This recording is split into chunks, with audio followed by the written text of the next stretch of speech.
Another day, another botched weight cut attempt.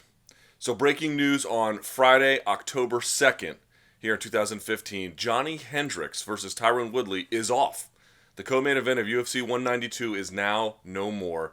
Hendricks being rushed to the hospital reportedly last night to the emergency room for an intestinal blockage that was a result of complications from essentially a botched weight cut effort. Now, the replacement fight is Joseph Benavidez versus Ali Bagautinov. That was from the prelim card. It'll now be on the main card. But there is no more Johny Hendricks on the card, and there's no more Tyron Woodley. There's no chance for even a replacement fight for him. It's gone. There are so many issues to get to here. Let's just break them down one by one. Let's start with Johny Hendricks. Look, it is obvious that at age 32, after wrestling in college, after now moving into mixed martial arts, the accumulative effect of weight cuts is just becoming untenable at this point, at least as far as welterweight is concerned. Now, he's never actually missed weight, but he's gotten very close at times. UFC 171 had to weigh in twice, was visibly shaking according to medical reports there, even though he was told to stop shaking, he just couldn't stop. And there's been a number of times where he's talked to the media about how he's made the weight, but it was so bad that it either affected his performance, like against Rick Story back in 2010. I believe after UFC 181, he said the weight cut was so bad he almost considered retiring. He's had a number of other bad weight cuts where he made it through, but it really kind of drained him. Not every single time, of course, but enough now where it's become a pattern, and now he altogether just could not make weight. Look, what do you want to say about this? He obviously is having difficulty even with proper help from Mike Dolce. With or without him, he's experienced issues, which probably tells you it's gone up too big. People say, well, look, he cuts down from 200 pounds.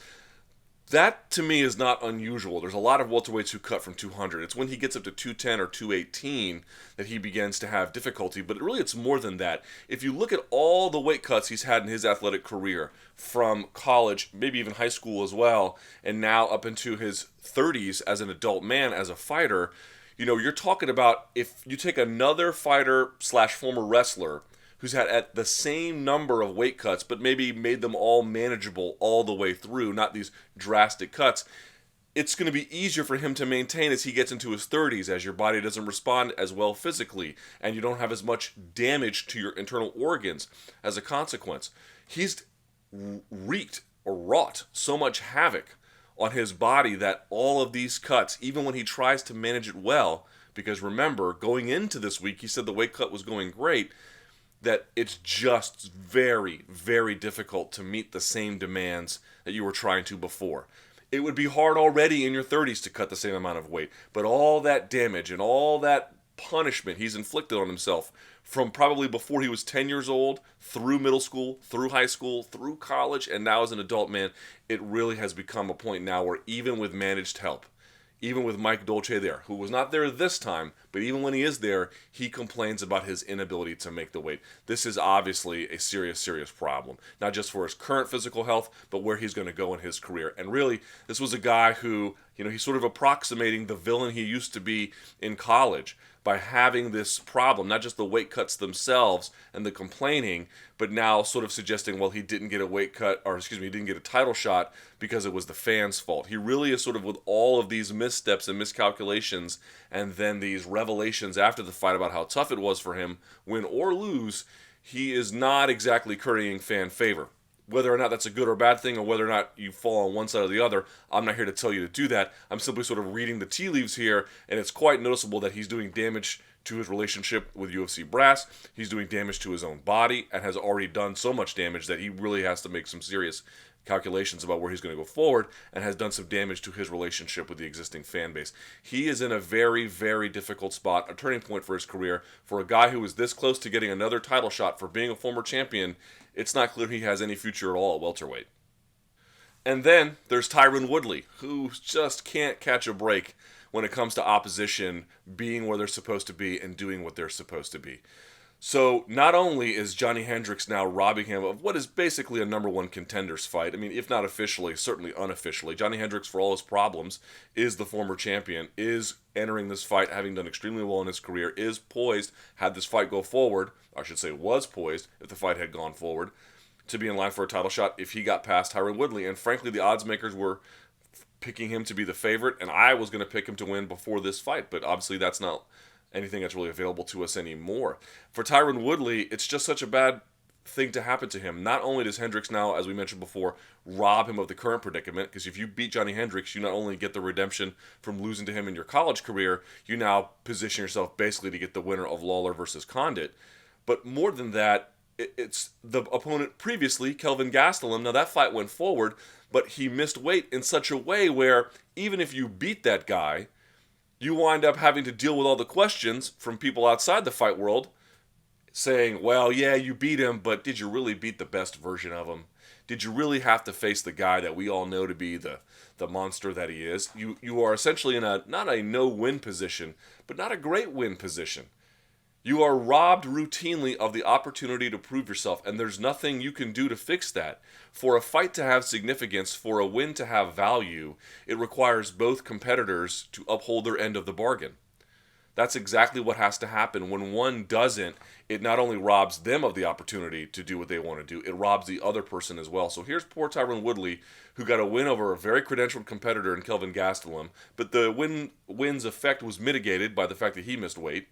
And now you have a second opportunity to really get that title shot. And title shots in the UFC are so hard to come by. We have talked about the fact that someone like Kenny Florian, he maybe never held a UFC title, but the fact that he fought for it as many times as he did in 2 different weight classes tells you a lot about how good he really was. It is very, very, very difficult to win a UFC title, and just to get the opportunity to fight for one is so rare, so fleeting, so ephemeral, based not just on your achievements in the cage, but how the fans feel about you, how the promoters feel about you. It's so difficult to get, and Tyron Woodley has frankly been robbed here. I don't know what the solution will be, if there's another fight soon he can get, or maybe he's just the de facto candidate to get the winner of Condit versus Lawler, already beaten Carlos Condit, of course, but it is so deeply, deeply unfair to a guy who has as many miles on him in terms of athletics as Johny Hendricks, is actually older, but maybe has managed those weight cuts a little bit better. And in a little bit of fairness to Johny Hendricks, weight cuts, even brutal ones, don't always affect people the same way. But obviously, as we mentioned before, Johny Hendricks has certainly created his own predicament with the amount of weight cutting he has forced his body to go through. And here's Tyron Woodley in a very, very uncertain position as well, all because of Johny Hendricks. Some folks have been saying, well, this is a victory for the IV ban. You'll note that as UFC has partnered with USADA and has become not necessarily a signatory to the WADA code, but following the WADA regulations, they have banned the use of post-weigh-in IVs. So fighters would, for example, cut a bunch of weight, they would weigh in, they would flex on the scales, and then they would go back to their hotel room, get someone to administer an IV to them, and that's how they would rehydrate. That has now been a banned practice effective of October 1st. But really, this has nothing to do with the IV ban. It actually is not even relevant at all. In fact, if anything, and I'm not going to float this argument too strongly, if anything, it's a support for the argument that I don't know that having an IV ban really actually works. So, for example, here's why it's really not relevant.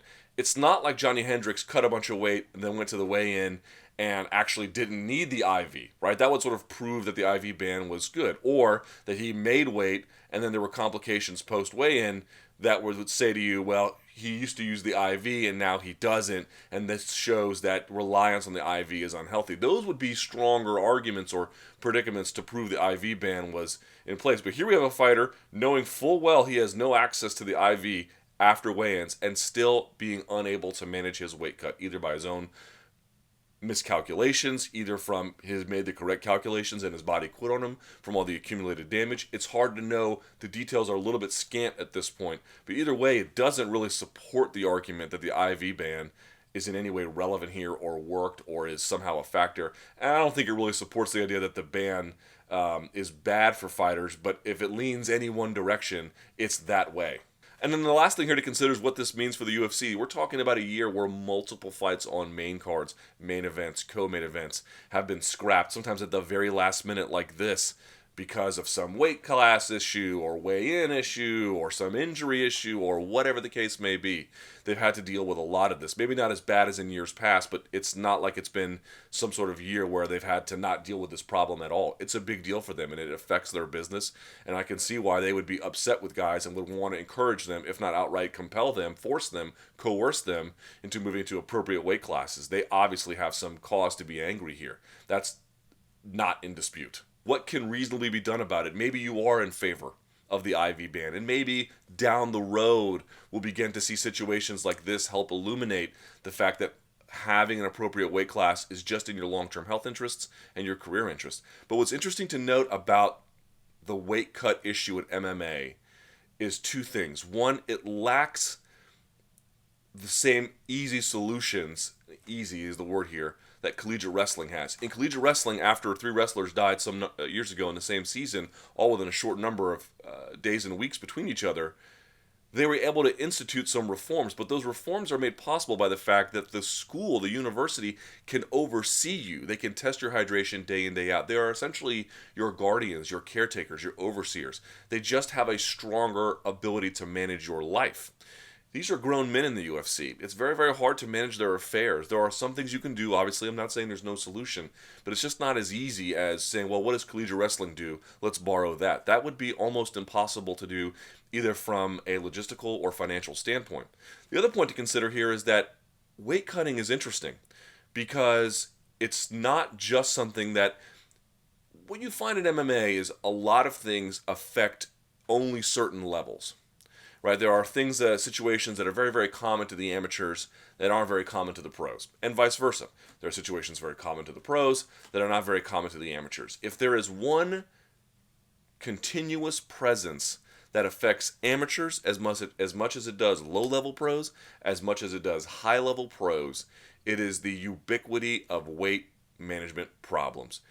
Talk to any fighter at the amateur level, talk to any fighter at the low-level pro, talk to any fighter at a major organization like World Series of Fighting, Bellator, or in this case the UFC, and they will tell you that they have always had to deal with an opponent who didn't make weight, their own weight issues. You've got guys at RFA getting scalded in hot tubs because they stick around too long. I can attest to you personally, I've had teammates in the amateur system lose fights the week of because the guy just simply couldn't make weight, or they had to deal with a catch weight issue.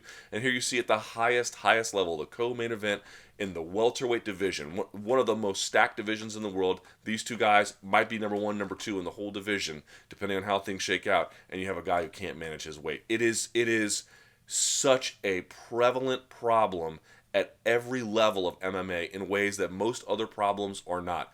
To that I say, that tells you the scale of this is not so easily fixed by what you force UFC fighters to do. This is endemic to the culture, and it's really not clear what can be done about it, except for now, they've bumped up Joseph Benavidez and Ali Bagautinov. Stay tuned to MMA Fighting for more as we bring you news about Johny Hendricks and Tyron Woodley in UFC 192, and we'll see what happens with this weight cutting issue. For MMA Fighting, I'm Luke Thomas.